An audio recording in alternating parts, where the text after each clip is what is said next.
Hi, and good afternoon, everyone.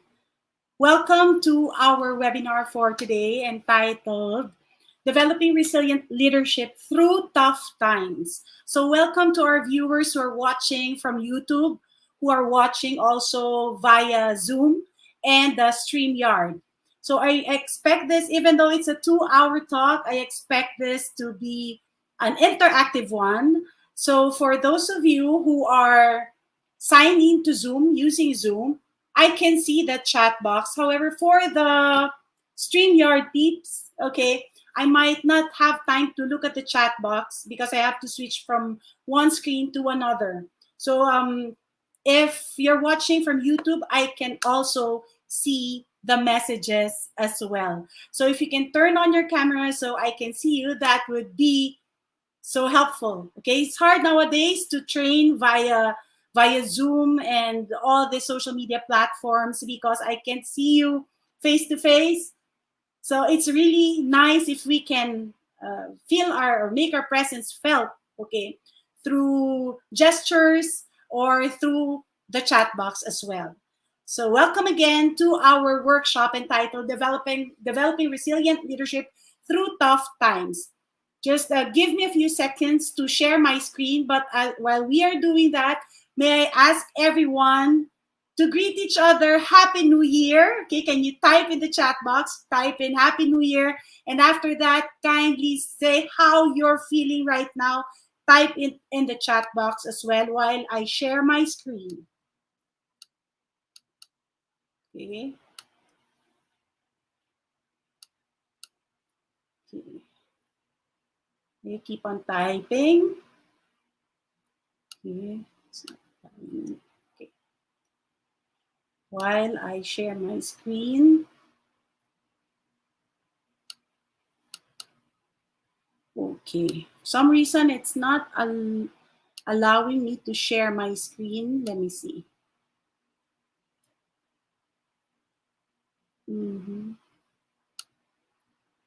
Okay. Let me try that again.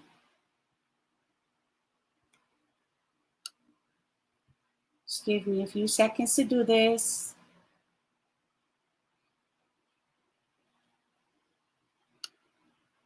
Okay. Share screen. Okay. Apps, if you can help me, please, to check. It's not allowing me to share my screen right now.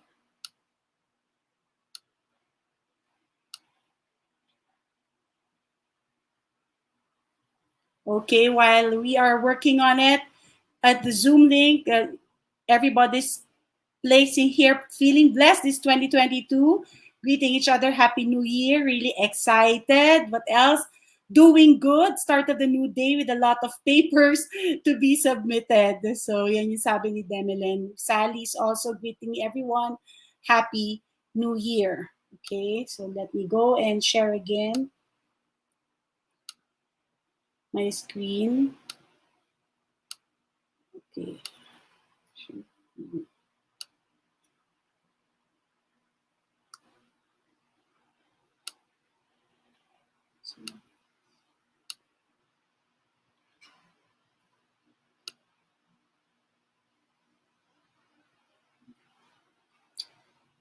Okay, it's not allowing me.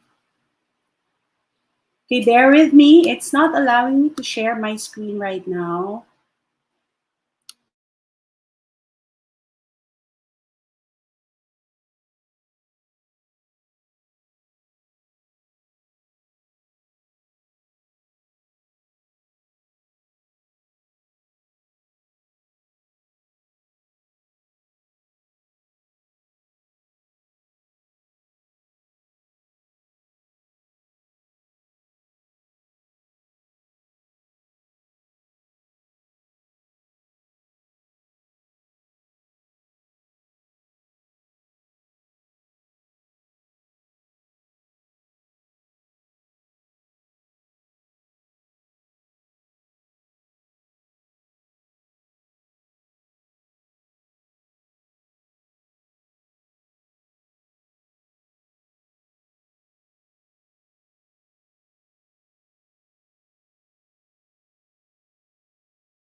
seeing me? Okay, let's do that again. And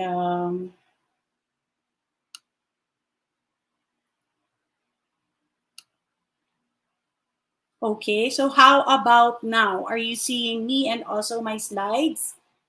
Yes. Can the people in the Zoom link type in yes if you're seeing my slide, please? And also those that are tuned in to YouTube, if you're seeing my slides, type in yes, please. Yes. Okay, so we're on. Thank you again for bearing with me. Welcome to Developing Resilient Leadership Through Tough Times. In training, okay, this is what we call, or this is what we fear the most. 2:30, around 2:30 or 1 o'clock before we start training because kakatapos lang natin kumain lahat and we feel a little bit sleepy, right? So in order to break that, I would like everyone to do this, the picture that's on the screen right now. If everybody can put their thumbs up, okay, up in the air, okay, thumbs up, there you go. And in 3, 2, 1, put them down. Thank you. For those who are tuning in Zoom, I can see you. If you can turn on your camera, that would be great. Okay, again, 3, 2, 1. Raise your hands up. Great. And put it down. Let's do it one more time. 3, 2, 1, up. And put it down. Let's make this more exciting and accompany it with a rousing success cheer. Okay, so in 3, 2, 1, success. Okay, I want to hear your voices. Kindly turn on your audio, please. Turn on your audio so I can hear you and really feel you guys just for this segment. Okay, so in 3, 2, 1, success. Let's do that again. In 3, 2, 1, success. Okay. Now we know who ate 2 cups of rice, 1 cup of rice. Yung mga mahina success cheer dyan. So again, welcome to Developing Resilient Leadership Through Tough Times. There are a lot of big words in this title. And I want everyone to be prepared to know what it takes to build resilience in your organization as leaders. This is one thing that you can expect for this 2-hour talk. Number 2, be prepared to have the ability to adapt, adjust, and accept unexpected challenges that will affect the organization. And lastly, it is important that you expect that after this webinar, you'll be able to cultivate best practices that will enable you to be more creative and innovative in leading your team. Just a few reminders for the webinar. We should maximize the chat box. Again, I've mentioned that a while ago.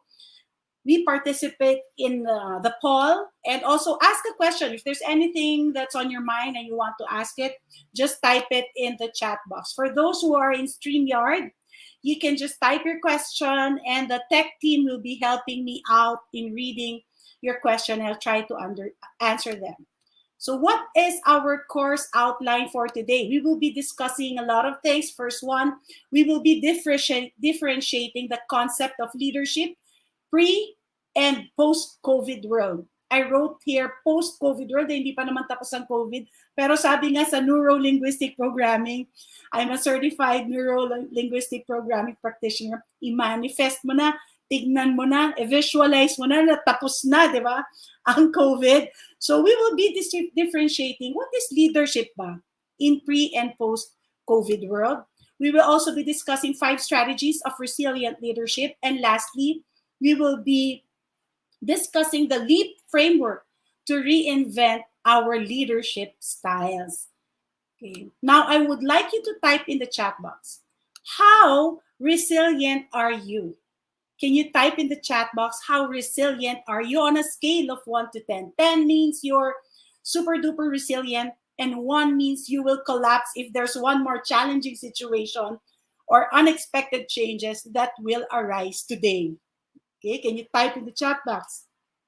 Again, how do you think resilient are you now? How resilient are you now?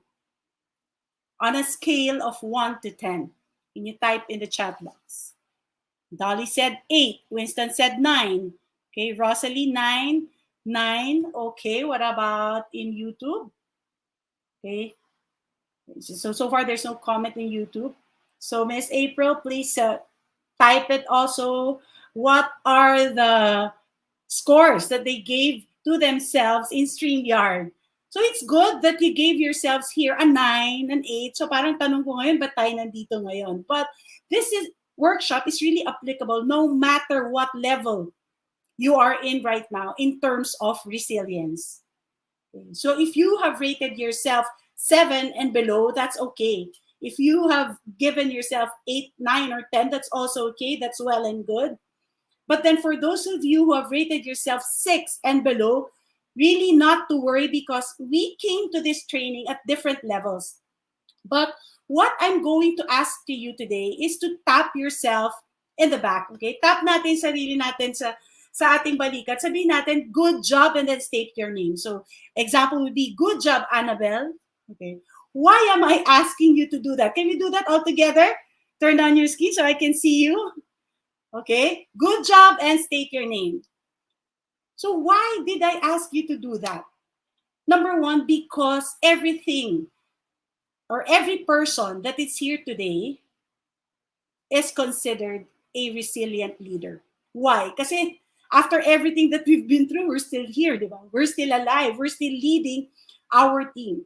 And you have to congratulate yourself for still being able to do that despite the challenges that we have faced the past years. Second question that I have for you is, what do you think are the effects of the current global pandemic will be on the personal resilience of the people that you work with? Ano sa palagay ninyo ang epekto ng nararanasan natin ngayon na global pandemic when it comes to personal resilience ng mga taong katrabaho ninyo? So you have 5 choices here. First choice is, they will have significantly greater resilience. Tataas ba ang resilience level nila after nitong, during the current global pandemic that we're experiencing? B, they will have slightly greater resilience. Yes, they will be resilient, but not really that great or significantly high. C would be, their level of resilience will not change. D, they will have slightly less resilience. And E, they will have significantly less resilience. Can you type in the chat box? Reading the answers here, Marie Chris said A, they will have significantly greater resilience. Librado A. We have here A. Almost everyone. Winston, Clarissa is typing A here. Sherilyn is type B. So A and B. Good thing wala naman yung letter E, no? Okay. So, yes. So what does that mean?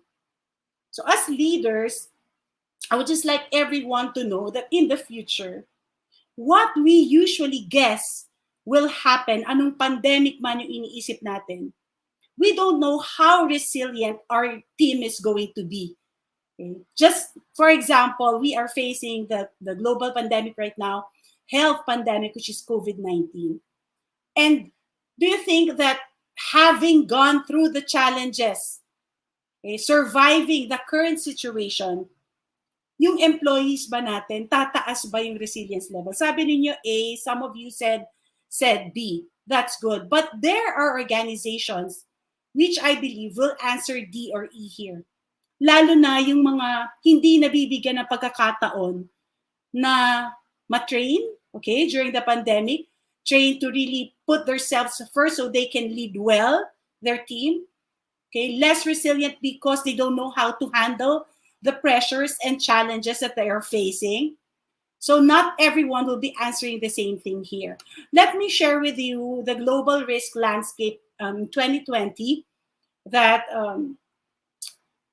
I've researched, okay? And it says here that the data shows the likelihood and the impact of a whole variety of different world potential, world crisis. So makikita natin dito kung malakas yung vision natin, no, 2020, makikita natin na iba't ibang klase ang world crisis. And as you can see here, first one is climate action failure. Ano pa? Water crisis. We have natural disasters. For those of you who live in Cebu or Siargao or the badly hit areas during the Odette. My sympathies go out really with everyone. I hope that everyone is okay. And you can see here infectious diseases. So this survey was made 2018. And this only shows that infectious diseases, low likelihood pero high impact. But now it has proved the other way around. If you look at this data, it's highly impactful, but at the same time, the likelihood that this will happen in 2022 is also high. So this is what I'm saying, that no one can really predict what global risks or problems or challenges that we will be encountering in the coming years. So we have to be resilient. I've been using the term resilient from the time that we started. Let's just define first. What is resilience? If you look it up in the dictionary, it will say there that resilience is a physical property of a material that can return to its original shape or position after deformation that does not exceed its elastic limit. Very technical dito ang definition ng resilience. So how are you now going to apply that in your organization? Your ability to lead in this ever-changing world, okay, lies heavily on your ability to be resilient. That's why it's very important for us to understand what resilience means. Resilience means that no matter what life throws at you, ano man ang iba to sa'yo, be it in your professional and personal life, you are able to bounce back. You are able to be productive, and you are still able to maintain a healthy well-being.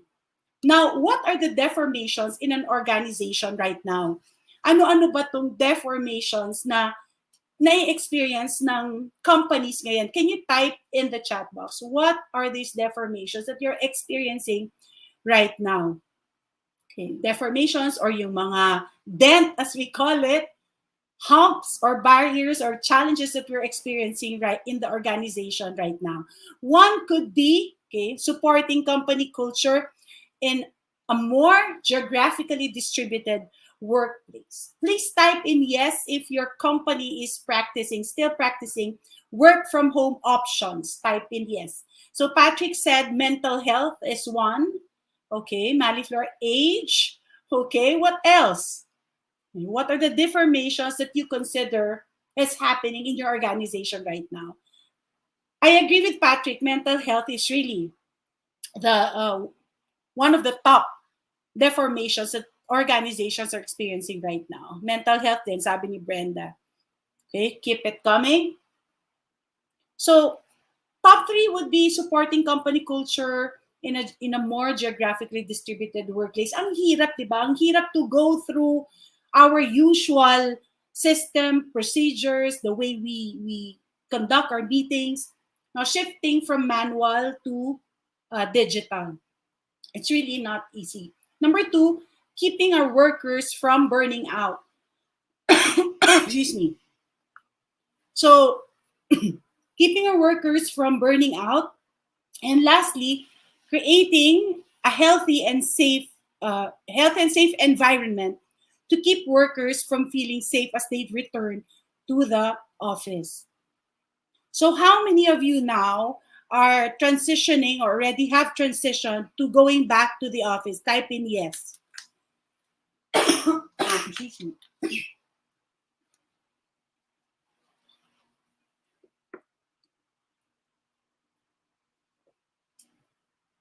Okay. Ambrose said yes. Mona Lisa said yes. Mary Chris said yes. So marami na sa atin bumabalik sa work. So all the more that it's important for us to understand what is resilient leadership. I'm assuming that everyone here are leaders or are team leaders, managers, supervisors. So you have to ask yourself, what is the characteristic of a resilient leader ba? Okay? So Maria Teresa said here, since the pandemic started in 2020, their unit is on site. Good for you. Good for you. you're able to already exercise, hindi na tayo maninibago kasi maaga nating ginagawa na ulit, no, yung pagbabalik on-site. Okay? We have to understand then, what are the characteristics of a resilient leader? Paano mo masasabi sa sarili mo na you are a resilient leader? So number one would be, we should communicate powerfully. Communicating powerfully means you as a leader, you bring others along with you in times of turbulence. Because if you act individually, may silo tayo, kanya-kanya tayo, and do not inform others on what the company is trying to do, what are the new policies and procedures, ano yung bagong sistema na ginagawa ng company natin, then we are not going to be very effective as leaders. That's why communicating powerfully is important. You cannot be a leader, a resilient leader, if you have no one to lead as well. That's why, as I've mentioned, you must know how to tag along, okay, your team members or your team, your group mates, to the vision that the company has.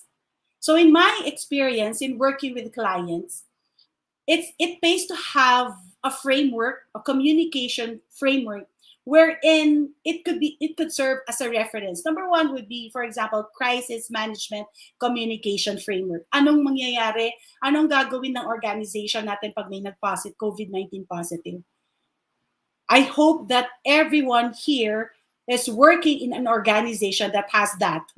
Very important. Number two example would be, if there are changes, for example, on company protocols in response to the rapid increase, ready ba ang organization? How are we now going to communicate that powerfully to our co-workers? Okay. Very important yan, because it's not really what you say, but it's more of when you're going to say the information, disseminate the information, and how you are going to say it. So as a resilient leader, if you show your team members that you're jittery, okay? If you show your team members that you're scattered away, you don't know what to tell them, they will feel that, and they will follow your lead, and we do not want that. So it's important for us to know, be aware of the key elements of communication or interpersonal communication, namely our voice, how we project our voice, the words that we use, and also our behavior. Okay? And when we talk about behavior, body language is of utmost importance here. We should be able to still maintain contact when we are talking to our team, even if it's via Zoom. Okay, make sure that you're looking at the camera so that it's as if you're speaking with them or really maintaining eye contact with them. What else? Powerful gestures. Like when you are speaking, you use powerful gestures in stating a point. Okay? If you want an information really be ingrained to them, gesture is a good way to do it. So there are lots of body language elements that you have to take into consideration so you are able to communicate powerfully, even our facial expressions. Now with our masks on, I can see some of you are wearing masks. If you are happy, I would know that you're happy. Do you agree with me? May kita mo sa facial expression kahit sa mata lang. So let's see. Kenneth, can you smile for the camera? Kenneth, without removing your mask, can you smile and just to prove that even though si Kenneth Mark Vencer, ayan. So Kenneth, just for us to prove how powerful body language is, can you give everyone here a genuine smile? Ayan. Tingnan nga natin si Kenneth. Ngiti naman dyan, Kenneth. Okay. May kausap si Kenneth. What about si Winston?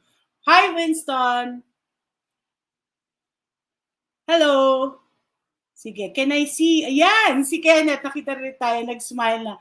Ay, mas gwapo si Kenneth pag nawala yung masks, no? But see, I can, like, he put on his mask again. We can still see that he's smiling.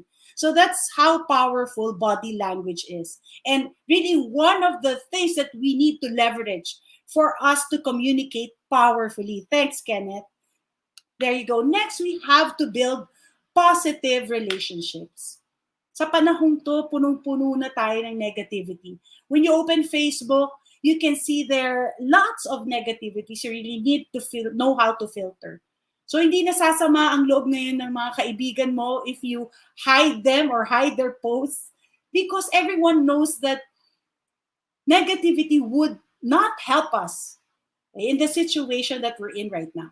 So in your organization, how do you build positive relationships? Positive relationships is not just about getting along with each other in an organization. It's really about making the team realize that when they encounter a failure, it's nothing more than feedback for moving forward. What I mean to say is, if your team, for example, didn't achieve the goals for 2022, or even the month or even the week, the task that they have to deliver, it's not the end of the world. Okay, it's just a matter of giving them feedback and them learning how to accept feedback, because the number one cause of or barrier in building positive relationships in organizations is the proper way of giving and receiving feedback. Type yes if you agree with me. Do you agree with me? Madalas, di ba, ito yung dahilan kung bakit nagkakaroon tayo ng miscommunication and really negativity in the organization. It's because as a leader, you gave one of your team members feedback and it didn't sit well with that person. Hindi na kayo mag-iimikan. So then, positive relationships won't be built. So marami nag-agree. Net Joseph is typing in yes here. Yeah. So it's not really about just getting along, but making your teammates, okay, co-workers understand that what you're telling them, if ever they don't deliver, it's just feedback so that it will help them grow. Okay, it's making your co-workers or subordinates feel that learning really happens when mistakes are experienced.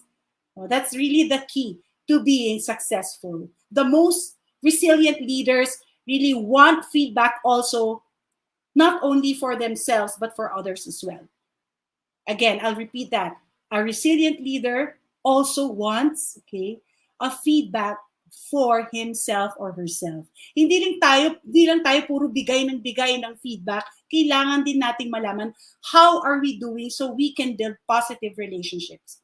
In one of the companies that I worked for, our bosses really distribute a letter which states there that she wanted everyone to put in or rate her as a leader.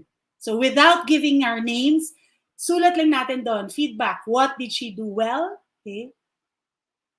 What are the things that she's not doing well? What are your expectations from her? And I did that as well when I became a training manager for a retail company. Okay. So let's do that. Hindi lang it's only not because you're a leader, you will focus yourself on giving feedback alone. You also must receive feedback, and that will help you build positive relationships, because your co-workers will think that, okay, this is not a one-way relationship. My leader, my supervisor also wants to hear our side, what we think of her, how can she improve. So that's building positive relationships. Next is developing other leaders. When you are a resilient leader, you are not only interested in your own growth, but you are also concerned with the development of others. You are more successful as a resilient leader when you develop others, see that they are coping up with the challenges like you do. They have the same ability to bounce back in the face of adversity, just like you.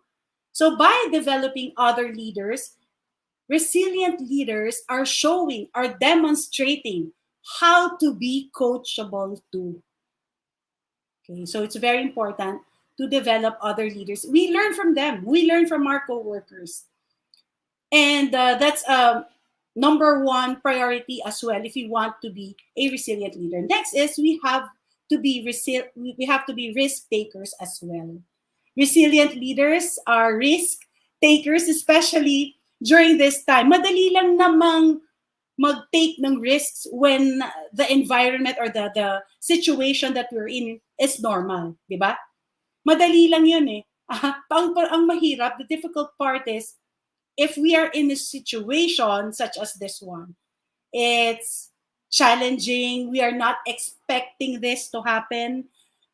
We are not expecting to shift rapidly from manual to digital. We have not expected that some of our co-workers will be laid off. Marami tayong hindi ini-expect. And as a leader, you have to be good in taking risks, in making decisions during these times. You shouldn't be afraid to make bold moves. Okay? Otherwise, you will bring your team down with you.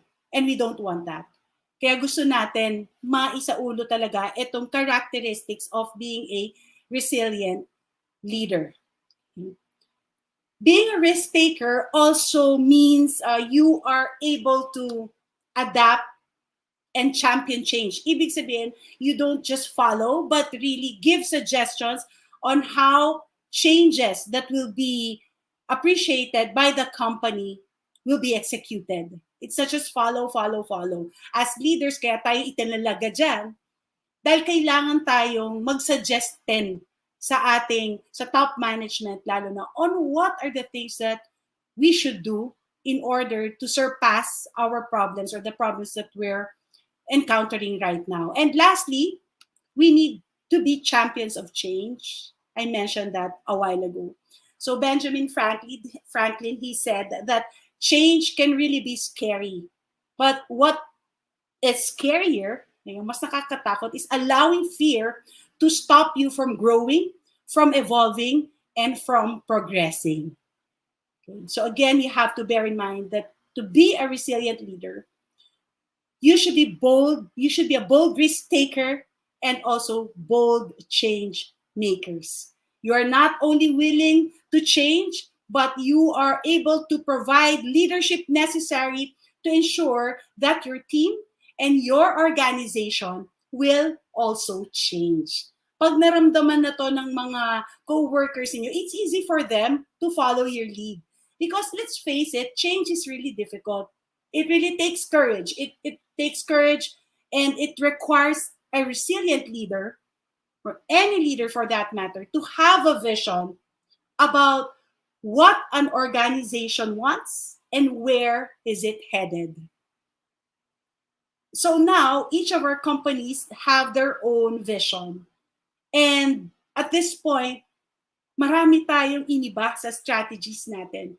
Although we have the same vision, the way we execute it is different.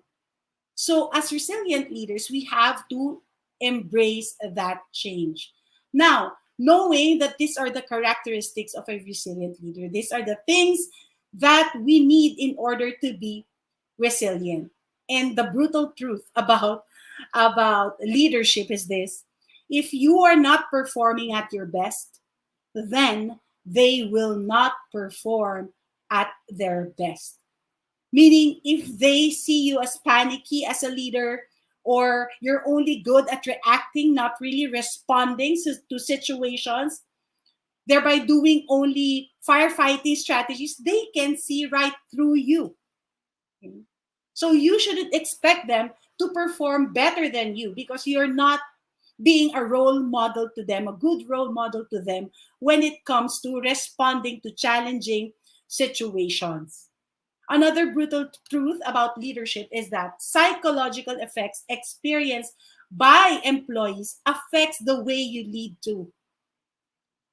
This is a study that has been done, a survey that has been done of 1,000 full-time and part-time employees in a company. It is done by Monsters 2020 State of the Candidate. Okay, and it says here that the psychological effects experienced by employees are the following. Anxiety is 41%, depression is 24%, physical illness is 12%, negative effects on mental health is 33%, which only proves that the answer that you've given me a while ago, di ba? Ano ba yung nakikita yung deformations? Ano yung challenges nyo ngayon? Some of you type mental health. And it is backed up by this survey as well. So as leaders, it's not only being productive that we are looking into. We have to make sure also that our organization is a psychosocially safe to work for.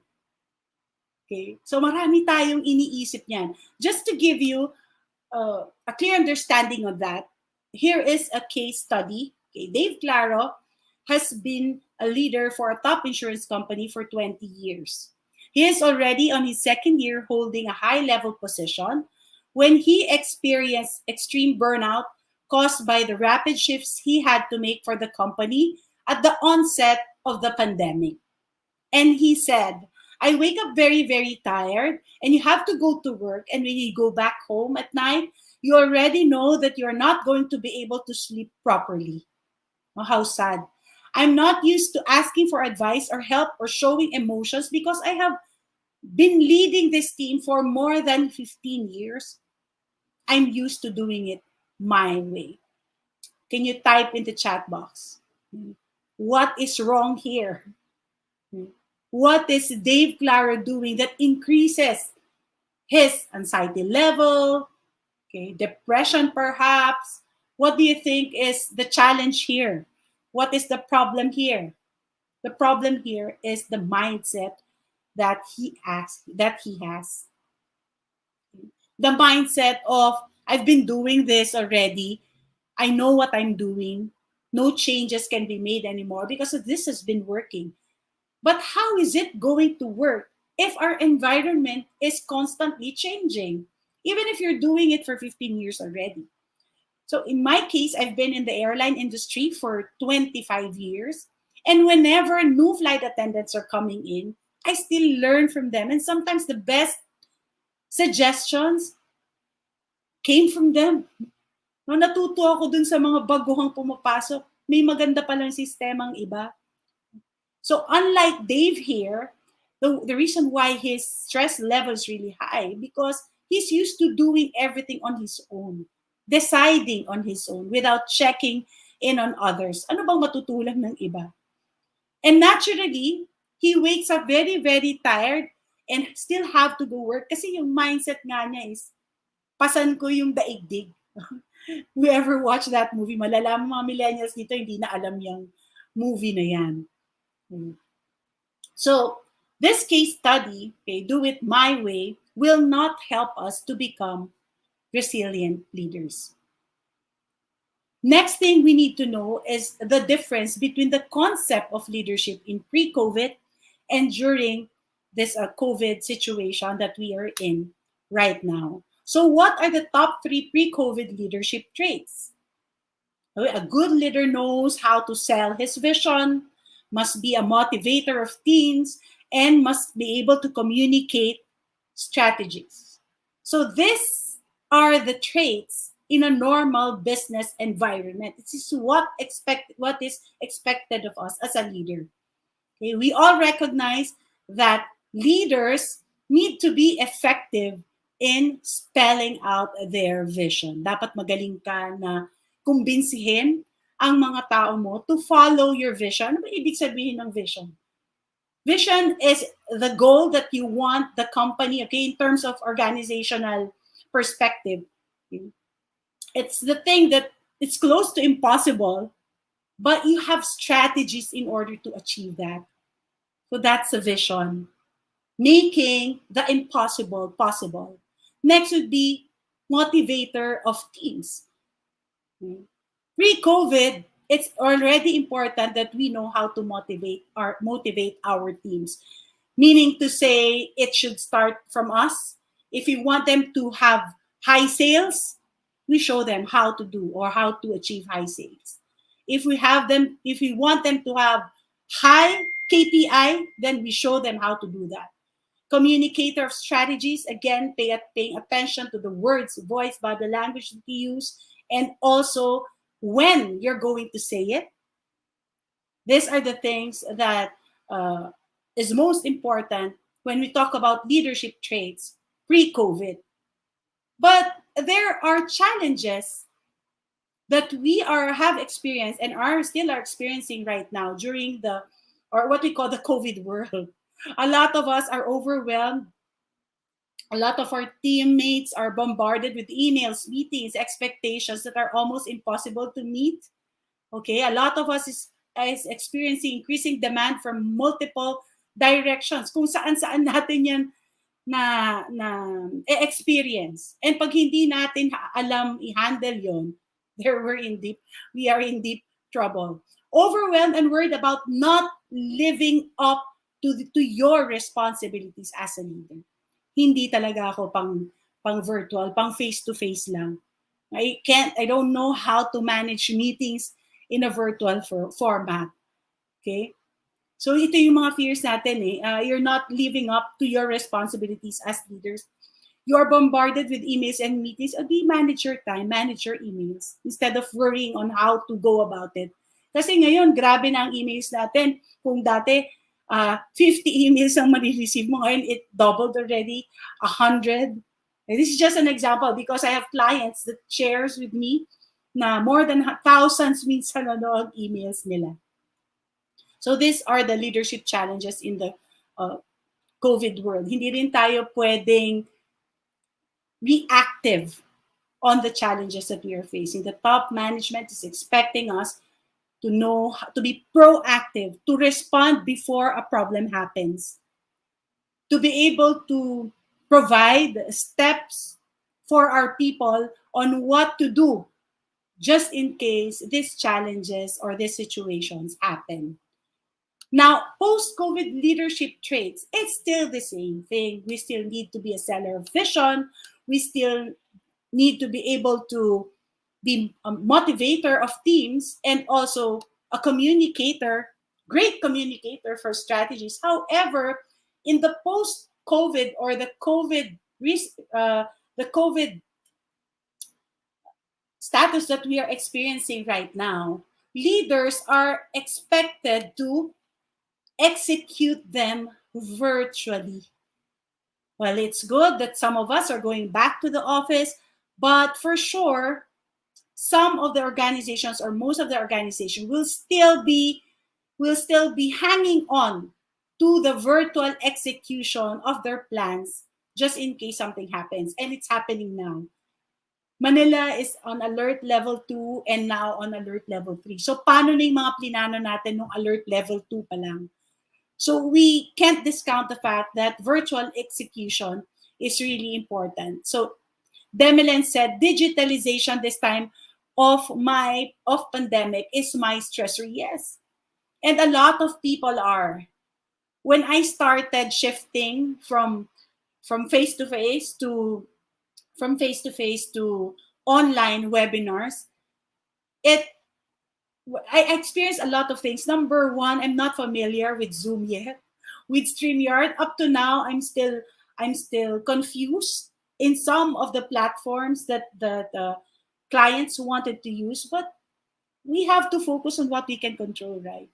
And what can I control in that situation? It's really to study, okay, how Zoom works or how MS Teams work. And don't worry, if you're having a hard time, a lot of people can help you out with that. Don't be afraid to try new things. Kaya nga sabi, di ba, isang characteristics, you have to be a risk taker. Nolan said, superiority complex does not rely on communication and human attachment, a good thing to ponder on as well. Okay. So virtual execution, how can we virtually execute our plans? First, we have to learn how to have personal breaks in order for you to be a resilient leader.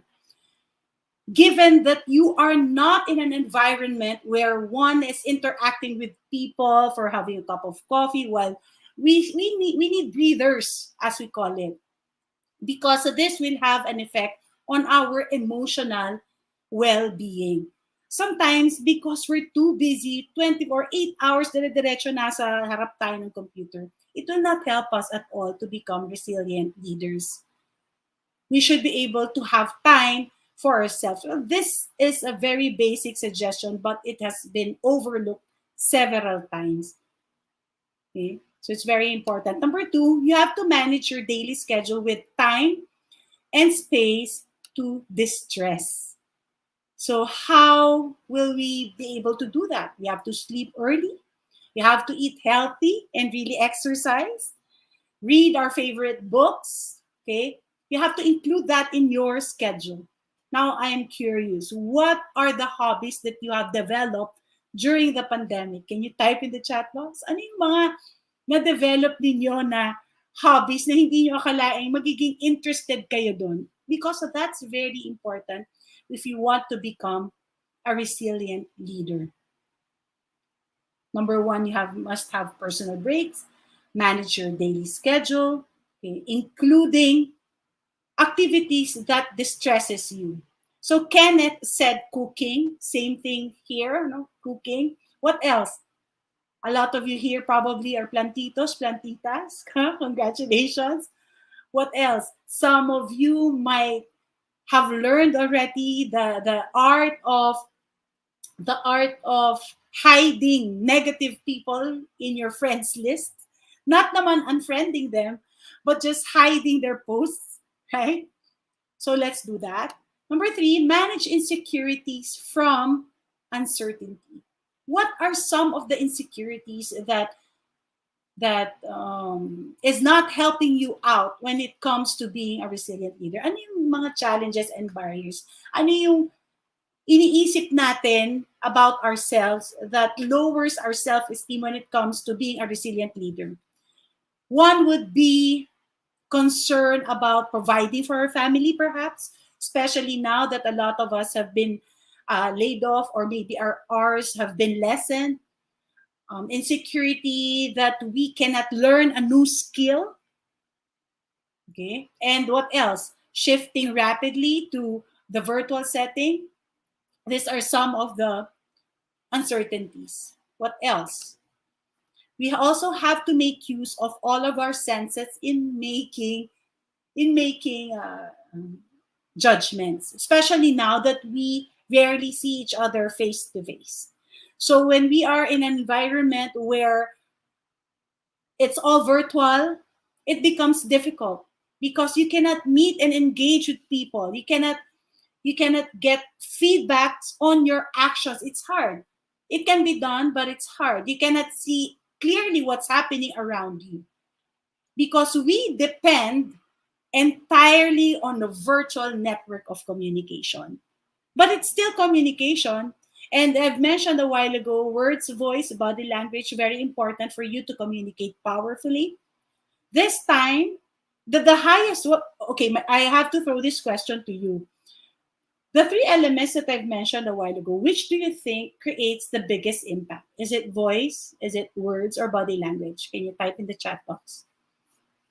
When you are communicating, probably a lot of you will say what? Body language, which is correct. But now, in the virtual age, the words that we use is beginning to be or to have a higher score. Why? Because we are communicating mostly through emails, correct? Yeah, so words, voice, body language, different answers there. Thank you. It's really body language. But now, because the situation we're in is changing, nag-iiba rin. If your company is heavy on emails, then words would have the highest impact. If it's video call, Viber, or any social platforms, then it would be voice and body language. Face-to-face would always be body language. So again, very important is to still have those leadership traits pre-COVID. However, now it has to be accompanied with virtual execution. Now, I want you to type in the chat box, how prepared, how do you think your team is doing in terms of preparing in the COVID world? Actually, dapat tapos na nga, di ba, yung team natin in preparing the do's and don'ts in our company. But now my question, itatanong ko pa rin to sa inyo, how prepared do you think is your team in the COVID world? A, exceptional, B, average, C, below average, or D, poor? You have to base it on the previous situations that your team had experienced. Right? You have to base your answer there. So Leonore Aneste, Joanne said B, just average. Okay, acceptable. I'm sure that your company is giving you really the resources for you to perform well, prepare your team well in the COVID environment. So a lot of you answered B. Now, it's okay again. If you think, if your answer is below average and poor, this is the first step for you to change that. Kasi kayo yung nag-attend dito, kayo yung makakapagbigay ng solusyon at suggestion sa inyong mga teammates on paano ba natin i-handle yung situations given na lahat pala ng employees natin, they have psychological, the COVID had psychological effects on them already. And as a leader, it's a point of concern. But the survey that I showed with you a while ago, anxiety, depression, mental health issues, it's there. So having known this, how are you now going to be a resilient leader? You have to know how to ask yourself powerful questions as well so that you can lead effectively. Number one, naiintindihan nyo ba talaga ang team nyo? Do I truly understand them? Okay? Am I communicating with them the big picture? Or puro lang ako reklamo pero iniiwan ko na sa kanila yung solution? Because a lot of leaders are like that. And they are not viewed or seen as resilient leaders because their subordinates are used to seeing leaders that will just tell them the challenges but never give them the steps on how to overcome it. So as a leader, am I communicating the big picture? What will happen if we don't do this? What will happen if we do this? What will happen if we do this now? What will happen if we do this later? Also ask yourself, how can I help my team excel? How can I help my team excel? What is the one small thing that I can do to help my team excel? It doesn't have to be grand. Okay? Hindi naman kailangan magastos, hindi kailangan mahirap. Okay? The most important thing is in your own little ways, how can you help your team excel? And you cannot do that if you don't build positive relationships with them as well. Kaya dito na rin papasok yung assessment natin dun sa extraordinary leadership or the skills that we need to have to be a resilient leader, the one that we mentioned a while ago. Am I leading by example? Am I responsible for the performance of my team? So those are the questions that you need to ask myself. And again, going back to the one that we've mentioned a while ago, communicating powerfully, remember that one?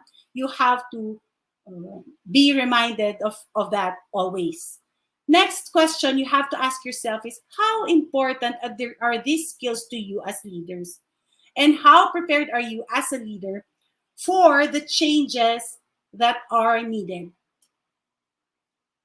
Okay. Gaano kayo kapreparado para matutunan lahat ng skills na yun? It's important because when you are leading in a COVID world, you can see here leadership success in a VUCA world. COVID world is living in a VUCA world. Do you agree with me? Who here is familiar with the word VUCA? Who here is familiar with the word VUCA? What does this stand for? VUCA. Can you type in the chat box, please?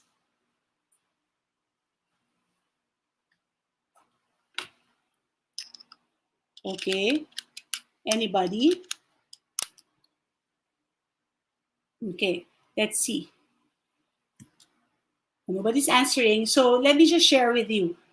VUCA stands for volatility. Okay. U for uncertainty. C for complexity. And A is ambiguous. So tama si Rona, volatile, uncertain. And that characterizes the COVID world that we are in right now. It's volatile. The demands, you don't know when will it happen. Kaya yung mga alert levels na minsan 2, alert level 3, alert level 4, yun pa lang affects the way we execute our plans, the way we execute our strategies. Uncertainty, it requires us as a leader to take action, okay? Even the situation that we're in is full of uncertainty. Ito yung sinasabi ko na dapat marunong tayong mag-decide excellently in times of crisis. Let's not fall into that analysis paralysis wherein we analyze things too much that we fail to decide. We fail to decide. No? Sobra tayong nag-a-analyze ng mga bagay, anong mangyayari pag ginawa nito. That's nice, but don't overdo it. Okay? Complexity, family life, your financial, your social life, all of these things are affected in terms of if we're talking about our wheel of life, lahat yon affected. That makes our situation even more complex. And then ambiguous. We are working in an unfamiliar terrain. Kumbaga ba sa gera, nasa gera tayo na kung saan hindi natin masyadong alam, no? Yung location, kung saan tayo susugod. Ganun yung na-experience natin ngayon. We had the Delta variant, we have the Omicron variant, and we are all glued to our seats thinking, paano na namin i-execute yung mga plans namin. As a leader, paano ko nagagawin yung mga plano ko for my team? It's okay to dwell on that, but not too long. You have to decide also right away, ano yung steps to take given the VUCA world that we are experiencing right now, given the COVID world that we are in right now. Now, as leaders, meron tayong tinatawag na career derailment. And a lot of leaders are experiencing this. Why? Because a lot of leaders are glued to their technical skills. Ibig sabihin, ito yung natutunan ko, ito lang yung gagawin ko, and they are not willing to level up and learn, okay, how to develop their managing skills. Okay? And a lot of leaders naman are so focused with their managing skills that they forget to level up their leadership skills. And when you have that, some leaders who have leadership skills also don't want to learn about how to become a strategic leader. Now, in a world that we're in right now, ito yung kailangan, we have to be strategic leaders so that whatever life throws at us in our organization, we have the strategies in place kung ano yung gagawin natin. And so as leaders, we have to remember that we should be coachable. We should be willing to learn new skills. And I've given you everything here. So don't stick to the technical skills that you have right now. What can you do? Okay. Aside from the technical skills that you have as a supervisor, ano pa yung pwede mong gawin? Probably I can learn how to manage, for example, as just an example. For example, I have to learn how to manage the schedule of my workmates, given na hindi mo naman yun inaasikaso dahil ikaw ay in charge lang in let's say in a department you're just in charge of paperwork. That's also a big responsibility, right? However, during the COVID situation that we're in right now, nag-transition yung need ng company. So let's say hindi na masyadong kinakailangan yung skill na meron ka. Then you have to level up and go increase your managing skills. So the case in point, they say that managers, they're different from leaders, right? Why do you think they say that? Or bakit kaya may kasabihang ganun na managers are different from leaders? Can you type in the chat box?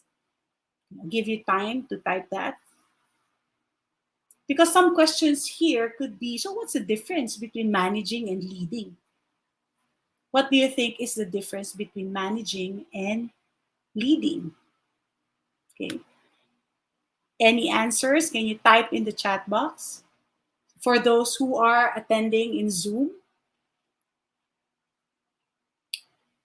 So Nea, leading is about influence. I believe that's what you meant. Okay, Leomer said, because some managers act as bosses and not leaders. Good point. What else? Leaders inspire, managers instruct. Exactly my point here. Manager is you manage the people. Well, let's go into what Maria Teresa here mentioned. Leaders inspire and managers instruct. Winston said, manager says go, leader says let's go. Very good inputs here. And that's really the difference between managing and leading.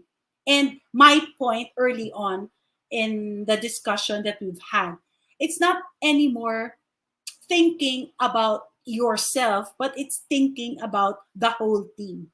It's bringing them with you in facing the challenges that you're facing. It's not anymore thinking about how will you be seen as a leader.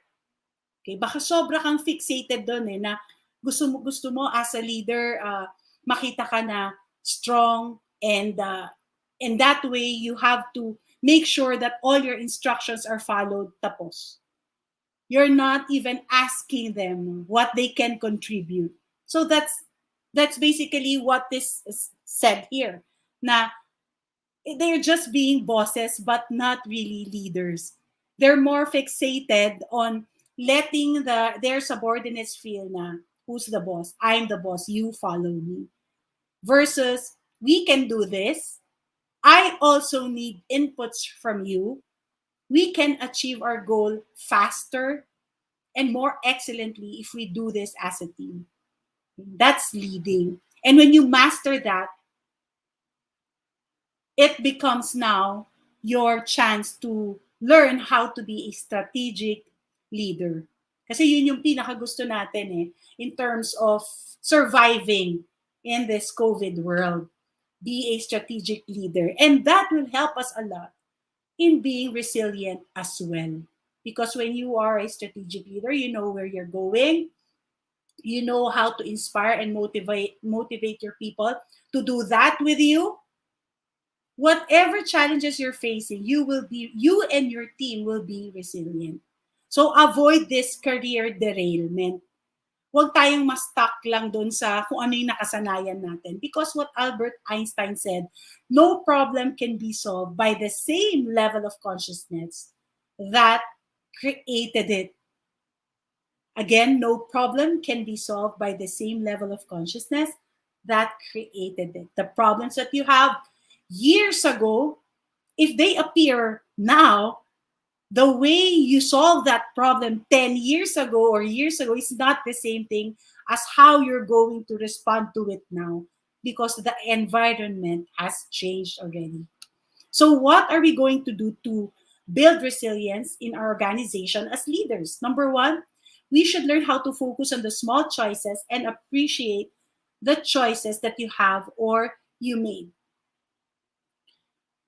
Because when you do this, focus on the small choices, you feel that you're still in control of a lot of things. Because sometimes if you think too much and you don't break down, okay, the things you're going to do or the choices that you have, you will be overwhelmed. So you have to focus on the small choices first that you make as a leader and appreciate the choices that you have made. For example, am I going to have the quick questions scheduled on a Monday or on a Tuesday? So for those of you who are not familiar with quick questions, this is what I do as as a leader that helps a lot in my company. Because if a lot of people are asking us questions, right, as supervisors, as leaders, it will entail a lot. It will entail a lot of time for us to answer them. So I put in my schedule the quick question time, meaning to say that in this particular time, I'm open to your questions. Kasi hindi natin napapansin, minsan you're really focusing on your deliverables and then merong magtatanong, ay, Miss Suzette, paano ba to? Coach Suzette, paano ba to? Mabilis lang naman to. Yung mabilis, 30 minutes na nawala sa inyo, di ba? So that's an example that I want you to ponder on. It's a simple example, but then you can also apply it with the big decisions that you have to make or the big choices that you have to make. So I for myself, I choose to put it at this time. Okay. Di bali na kung meron yung iba iniisip na bakit ganun, hindi all access si Miss Suzette sa mga tanong ko. It's because I want to be more available to them, more productive, and more excellent in achieving my goals. So I really have to make use of the time that I have. So focus on the small choices and appreciate the choices that you've made. Next, foster a positive well-being culture. Ang kumpanya nyo ba more positive or negative? Syempre, wala magsasagot dito negative, no? But I'm sure that you have coworkers, you have subordinates that has that aura of negativity. Okay. So you have to be, as a resilient leader, sabi nga natin kanina, you have to be champions of change. So if you feel that the culture in your organization is turning to a negative one, especially because of the situation that we're in, yung pagpasok pa lang, ay nako, nakakainis talaga, ang hirap na ngayon sumakay, ang hirap mag-commute. Eh, baka magka-COVID pa ako and all that. Umpisa pa lang, negative na, di ba? So if you think that your company is leading towards that, or leading in that direction, you, as a champion of change, should be able to do something about it. Make them understand that fostering a positive well-being culture also affects us physically. When we are too stressful or accommodating negative thoughts, what hormones are we secreting? Yung katawan natin. We have what we call the cortisol. Okay. Cortisol is the hormone that we secrete when we are full of negativity, when we're stressed. However, there's another hormone that we want, and this is what we call the oxytocin. The key message here is that oxytocin stays in our body for 5 to 10 minutes only, while cortisol stays in our body for 1.5 to 2 hours. So ano ibig sabihin ito? That we have to cultivate more happiness, more positivity, kasi mabilis siyang mawala di ba? 5 to 10 minutes lang in our body as compared to cortisol. And when we are stressed, we experience a lot of things. Ano yung mga na-experience natin pag stressed tayo, pag anxious tayo? Faster breathing, what else? Cold, clammy hands, what else? What else do you experience when you're stressed? Okay, thank you, Arlie. Thank you, Maria Teresa, for sharing your inputs. Okay. Oh, I have to read this. Manager, sabi ni Aves, tama? Managers is more about processes. Leading is more on the people. Because most people don't want to be managed, rather to be led. Arlie said, leadership is about getting people to understand and believe in your vision and to work. Okay? Just like what we've said a while ago. While managing is more administering and making sure that things are happening as they should. Okay. Great. Thank you. So again, going back to this, we need to foster a positive well-being culture and not be the reason for negativity. As leaders, as supervisors, tayo dapat yung nagsisimula ng positivity sa kumpanya natin. Okay? Baka tayo pa, isipin din natin, let's do a self-assessment. Baka tayo pa yung nagsisimula ng negativity, ng mga problema na walang solusyon. No? We're throwing it out to our people. And that's not fair, of course. Number third thing that we need to do to become resilient leaders is to pay attention to emotional contagion. Okay? Emotional contagion meaning us being in a good space, us not being in a negative space that will affect our organizational culture. So no to negative emotional contagion. It says here, if your mindset, okay, when you report for work, is kapagod naman magtrabaho pag ganitong sitwasyon. Wala ako sa mood makipag-collaborate, ang dami kong iniisip sa bahay. Hindi ako pang virtual meetups, mas pang face-to-face ako. O, hirap naman i-manage ng team ko, buti pa ang team mo. It's always greener on the other side of the fence. If you have that mindset, what else? If you don't love what you do, if you keep on complaining about your company, it breeds negativity and it affects everyone in your team. Kaya, pay attention to negative emotional contagion and do something about it. It says here by Seth Godin, emotions are far more contagious than any disease. A smile or a panic will spread through a group of people for faster than any virus ever could. Ang bilis na nga ng Omicron eh. Mabilis pa yung negativity sa kumpanya mo. Let's not do that, okay? Next, number 4, no to bystander apathy. What I mean by that is we don't need to say to somebody that know how to do things or face problems expecting your subordinates to do all the work. Basta ako, nandito lang ako para sabihin ang problema. And then I will look at how you're going to execute it. Okay, I'll be giving the resources to you. Bahala na kayo dun.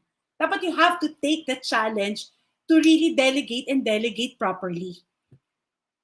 Okay. So if you have that bystander apathy, you have this mindset, no, ay may gagawa naman ito, hindi naman ako responsible dito, wala akong resources to do the task, may mas equip pa kesa sa akin to do this. We have this term in Tagalog that's been so popular the past few years. Ano yung sinasabi ng mga millennials? Yung pasa load. No? Ini-hate ko yung mga katrabaho ko na mahilig magpasa load. This is exactly it. If there's a problem, you find ways. Instead of finding ways, you find ways on how to give it to others and blame them afterwards if something not good has happened. Okay? So let's not do that. Okay, that's number 4. So I've already given you tips, 4 tips on how to be a resilient leader. Couple that with the characteristics that you need to have, you need to develop to become resilient leaders. And another quote that I want you to remember here is, the absence of data is not a data of absence. So never equate absence of data as a data of absence. What does that have to do with being a resilient leader? Not because you don't have the data on how your team is feeling, how your coworkers or subordinates are feeling. It doesn't mean to say that there's nothing to be concerned about, especially during this time. You have to reach out. You have to get the data exactly from them. Talk to people, share your stories, let them share their stories to you, so that as leaders, you'd be able to assess well, how can I help my team? Okay? How will I help my team? Okay. So Nea said, mute yourself. Maingay daw. Okay, maingay ba yung background? Okay, let me. Okay. How is it now? Kindly type in 111 if it's not noisy anymore.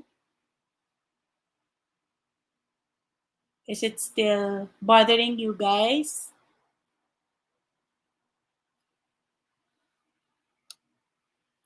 Okay.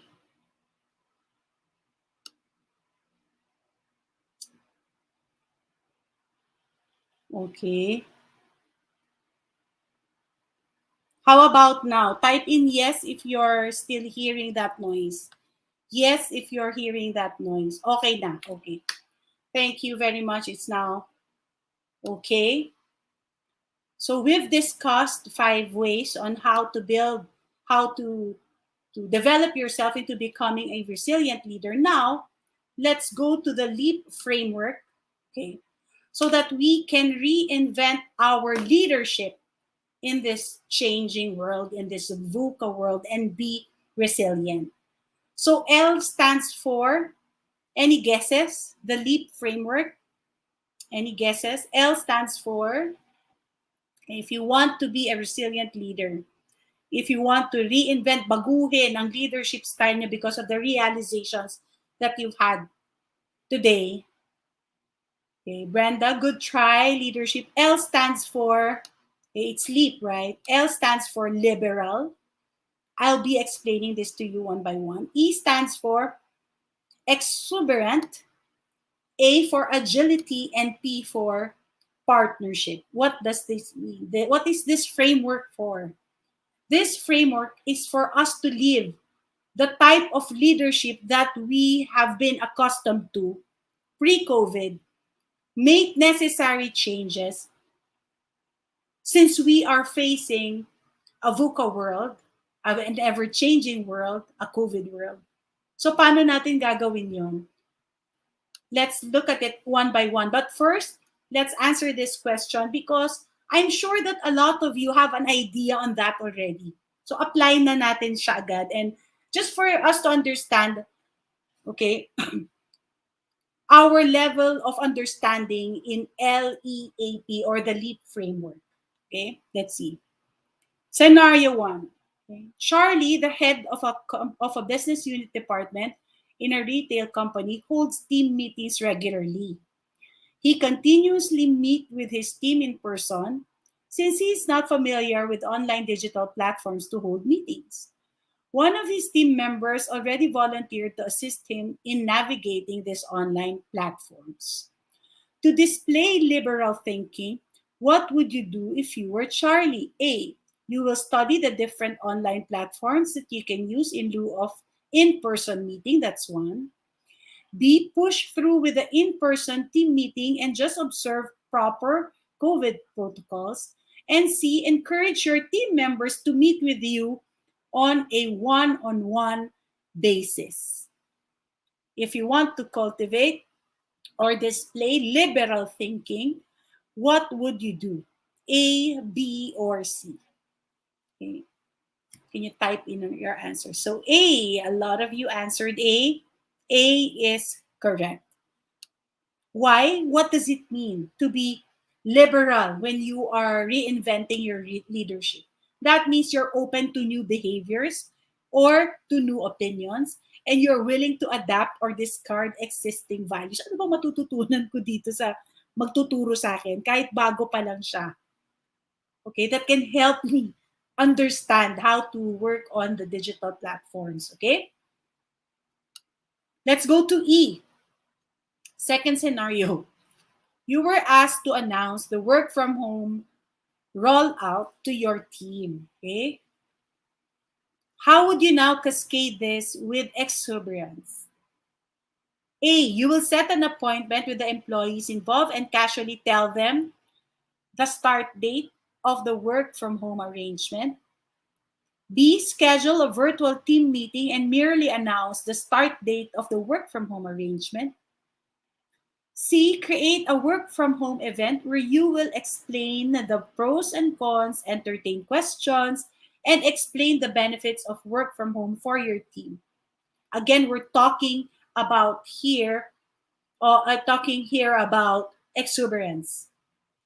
If you want to show that to your team, what are you going to do? A, B, or C? Okay, C. Majority C, correct. It's C. Create create a work from home event. Or don't just merely tell them, okay, the work from home arrangement will start on Monday, blah, blah, blah, and that's it. You have to inject exuberance in it, inject liveliness, creativity. Creativity is very important now when you are leading a team in the situation that we're in. So that's good. Exuberance meaning you are filled with lively energy. You have that sense of passion and optimism. Okay, so your answers are correct. That's C. A is agility. When we talk about agility, let's have this third scenario. Rodney was tasked to think about new ways to serve their customers. They were in the food business and the pandemic hit them hard. Rodney has been an excellent operations manager of the business and knows the ins and outs. If you were Rodney, what will be your top of mind action plan? A.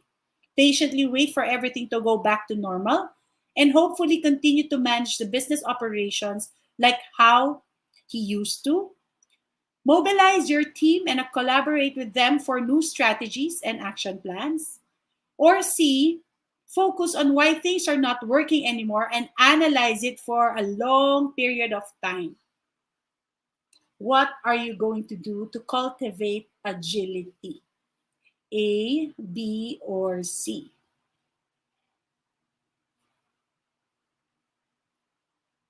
Mhm. What's your answer?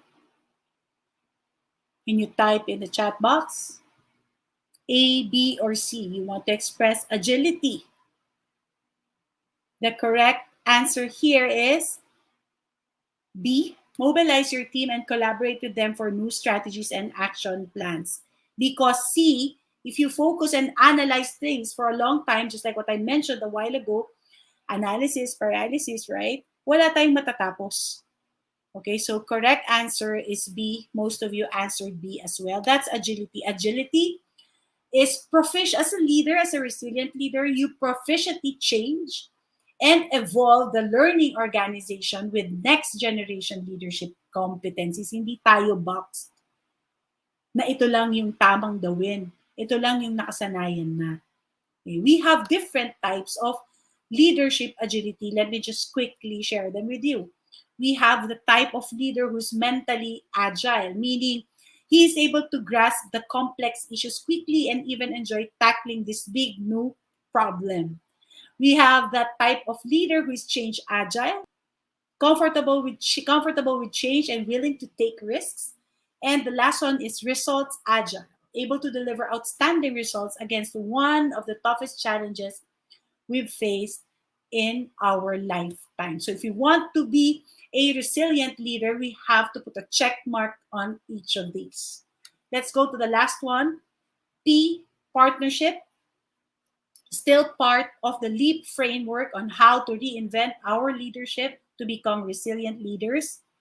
Elena is the head of the HR department of a medium-sized business. Due to the current crisis, she was assigned to supervise the admin department as well. A lot of us have experienced this. Kakaroon ng merging ng departments in terms of what you handle, right? Since both departments are working on a skeletal force of workers, one of the company drivers called her to ask for their trip schedule for the day. If you're Elena, what would you do? Inform the driver that you have no idea about their trip schedules? Ask questions to the driver on how their schedule normally runs and analyze if it's doable and appropriate based on your current activities. 3, defer to your supervisor who already has a lot on her plate given the situation that you're in, because as a manager, that's not your job.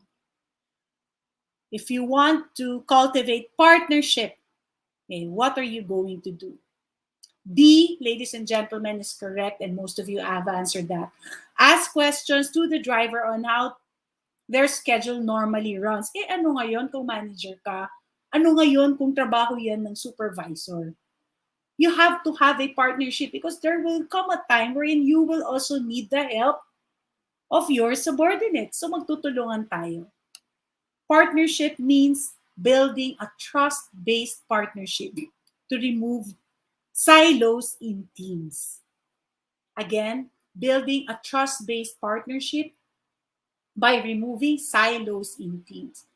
What does silo mean? Silo means this is my job, this is my department, this is what I'm expected to do, and this is what I will do. And we don't want to have that kind of culture in our organization if we want to be a resilient leader.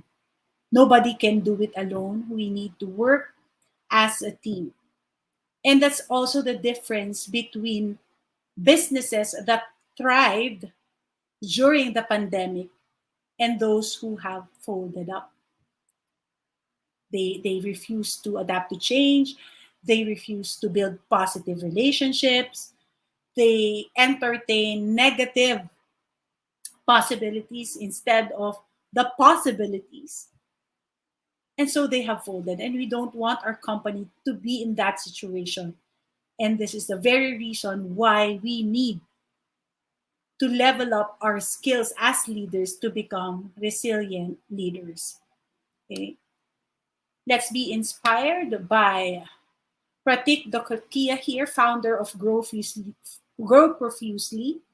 It is a successful search engine optimization and marketing agency, and he's the founder of that. He said that much as we believe that we are most productive in our little silos, the fundamental fact remains that humans are social animals.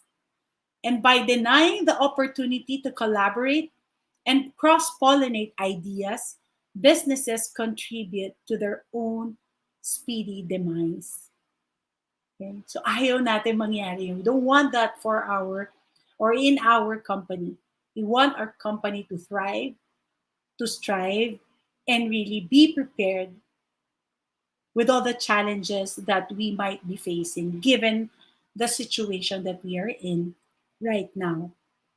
So I urge everyone, this is my challenge to you, take action. Okay? Take action and develop those resilient leadership skills so that you can help your company's vision to be a reality.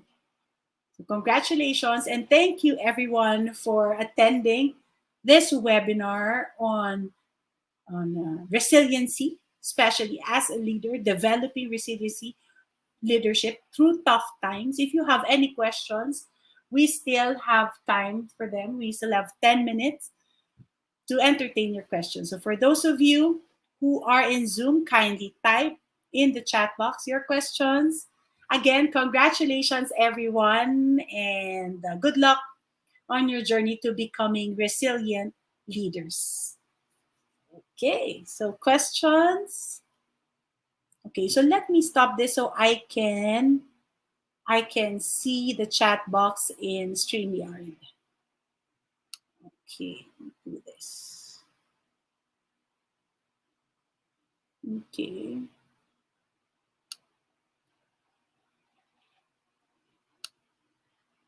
Okay. Okay, so any questions? Sorry, excuse me. So it's thank you also. Thank you, Marisa. Thank you, Arlie. Thank you, Alvin. Thank you, everyone. Damilin, thank you for the very good input. Thank you. Okay. Thank you very much as well. Any questions? So Brenda said, appreciate your interactive style. God bless. And thank you for participating as well. I really appreciate it. So for those who are attending in StreamYard, now is the best time to shoot in your questions. I can already see the chat box. Thank you too. And maraming nagpapasalamat. Ako din ay nagpapasalamat sa inyong lahat. Is this video available on YouTube? Yes, it is. Actually, we're live in YouTube, and you can watch it again. It's just there in Limitless Power Coach videos. Okay, so just type in Limitless Power Coach. It will appear there. Okay. No more questions? Okay, I hope you enjoyed our 2-hour webinar and I hope that this will help you become resilient leaders. Maraming salamat po and goodbye. Thank you.